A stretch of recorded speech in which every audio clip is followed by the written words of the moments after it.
All right, today I'm going to be showing you how to do the front brake replacement on a 2012 Acura Tsx. Now this is pretty much similar to all the TSX. Very simple, 19 millimeter lug nuts, a 17 and a 14 millimeter, for the caliper and then the caliper bracket.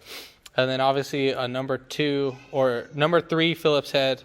But yeah, for jacking up spots, you're gonna jack it up from the front because we're doing both. So I jacked it up from right here. There's a little beam.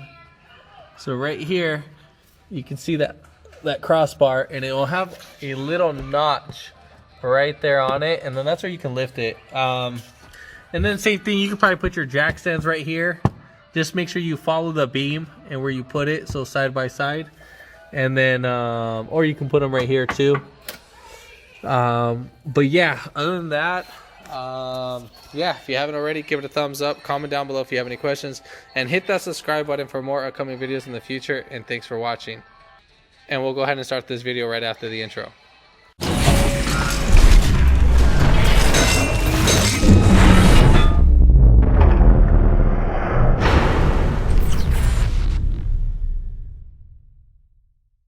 So now we're going to go ahead and take off the wheel. Those are 19 millimeters.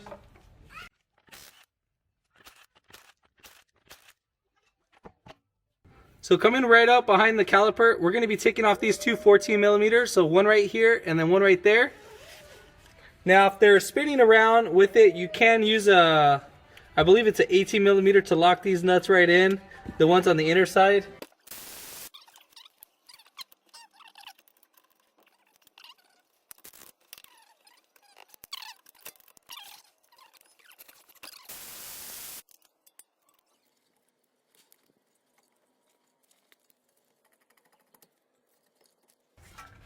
All right, so we'll go ahead and set our caliper right up.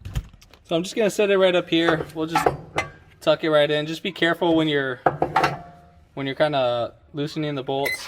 Now we're gonna go ahead and take off the 17 millimeters bolts. So there's gonna be, again, two of them. So there's one right here, and then there's one right there. So we're gonna go ahead and take those off. I'm gonna be using an impact gun to take those off.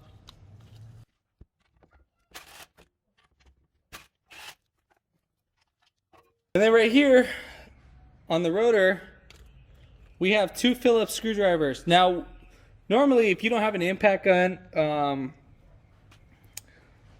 sometimes these guys will strip out. They do get rusted on, so you can spray some penetrating oil on here and let it soak for about 10 minutes, 15 minutes. The reason why I say this is because these guys strip out a lot. So I'm going to be using a Phillips number 3. Now the one I'm using is going to use a 1/2 inch, which is pretty great.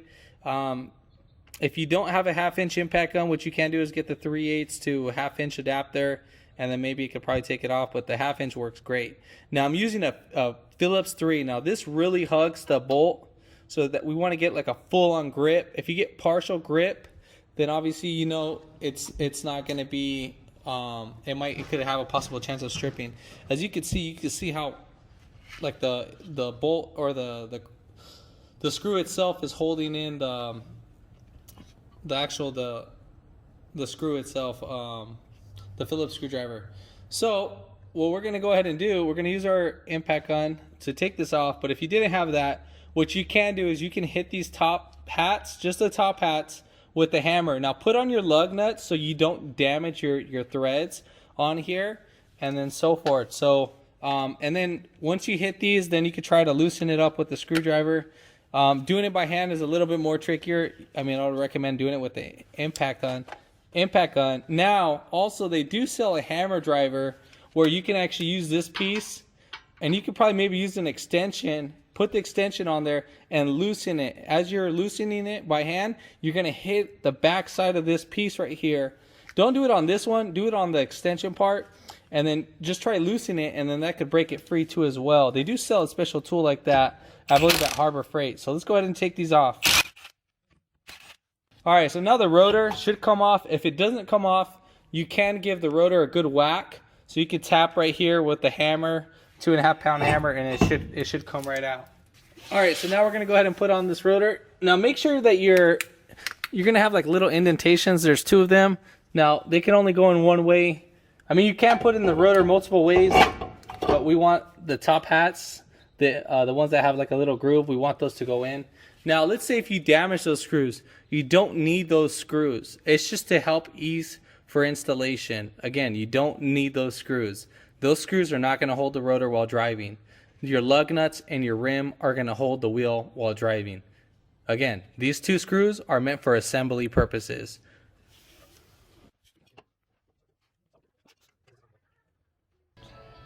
So we're going to go ahead and tighten this. Now, you don't need to put these on crazy tight.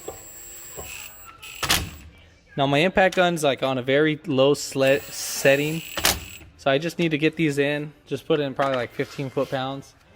All right, so now we're going to go ahead and put in our caliper bracket. But before we do that, we're going to go ahead and switch our hardware on the caliper bracket. So we need to take off our old pads. So don't throw away these springs. We need these. Either you buy them brand new or, you know, you use your old ones. So we're going to reuse the old ones. Now, obviously, these pads were put on wrong because the wear indicator was actually on the bottom. They need to be up on top because of the way how the pad's going or wearing out. So let's go ahead and take these off. Our hardware kit, we're just going to go ahead and pull these right back. So now we're going to go ahead and install our new one. There's no right or wrong way to install these. So make sure they're seated like this, and then once you get these seated in, you're going to grab this little metal piece and just push this down. Now, I do see these a lot hitting the rotor, so just make sure that these are fully seated down. All right, so now we're going to go ahead and repeat that for this process. We need to go ahead and lubricate our guide pins. And so, get your brake grease, and we're going to go ahead and pull. You're going to grab the boot itself and then spin out the guide pin. Just spin it right out. Make sure that if the boot comes out, you'll just seat it right back in, no biggie. And we're just going to put a thin coat. Make sure that the coat is all the way seen all around. And then we're going to go ahead and insert it back in. Now we're going to do that for the other one. Pull one guide pin at a time. And then when you go ahead and put your guide pin in, it's going to push right out. So you're going to push this, and you see how there's a whole bunch of air in there? So what you're going to do is you're going to just kind of pull this back a little bit to where all the air is gone.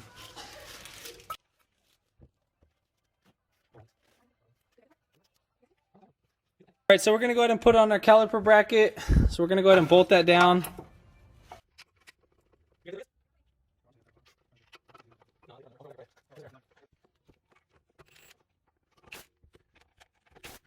All right, so for our pads, basically the way how we want to install these guys is that we want this wear indicator, we want this facing up. So obviously because our caliper bracket's right here, and our rotor is going to be spinning this way. So our pad is going to be wearing down more right here, and which we want our indicator right here. If we had it like the old pads right down here, we can get to metal, and if your pads have a warranty, then obviously, you know, you would lose that warranty. So now let's go ahead and grease them in before we install them. So contact points that we're going to be greasing are the little edges right here. We'll go ahead and grease up all that. So we're just going to do all the little contact points.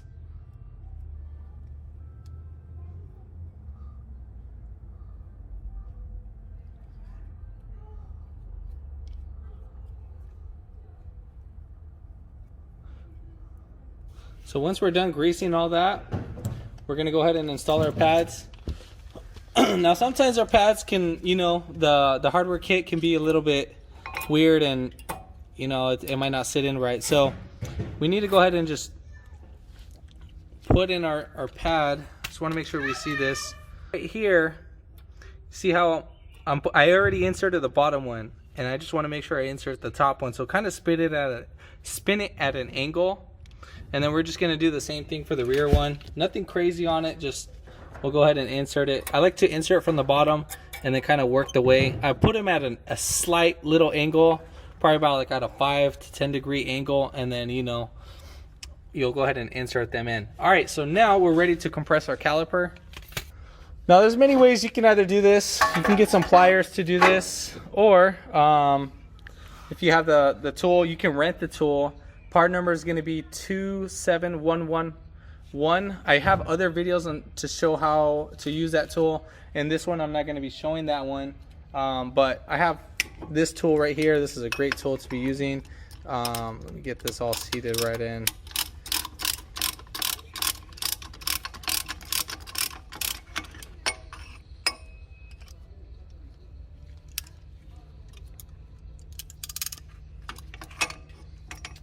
So I'm going to be putting in my pad just to speed up the process.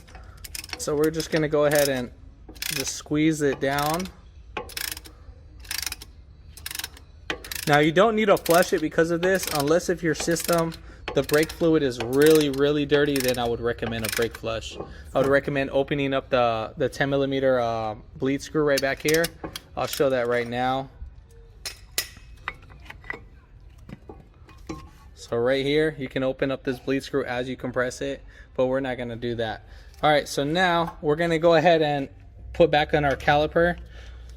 So we're just going to put in the top screw first.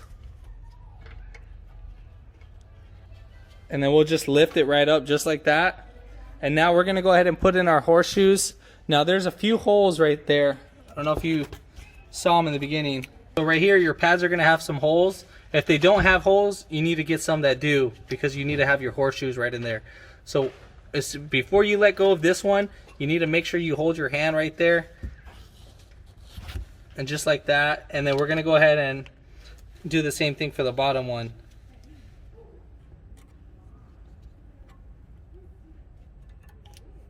Because once you let go, it's going to spread right out. And then you're going to go ahead and just push down your caliper just like that. And then there you have it. So now let's go ahead and bolt it down.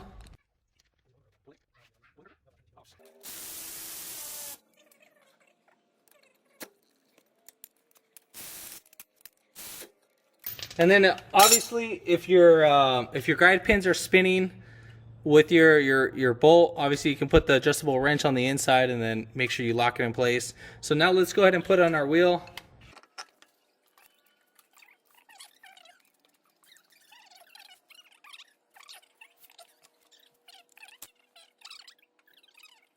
We're going to go ahead and tighten down our lug nuts, and basically we're going to start off with the bottom one. Now what we want to do is we want to seat in the rim. So start off with the bottom one and then go off with the top one. Just snug those in, wobble the rim, and then once you do that, then go ahead and tighten in the star pattern. So 1, 2, 3, 4, and 5. All right, so coming back in the card, what you got to do is you got to put the key on, you got to put the key on the on position.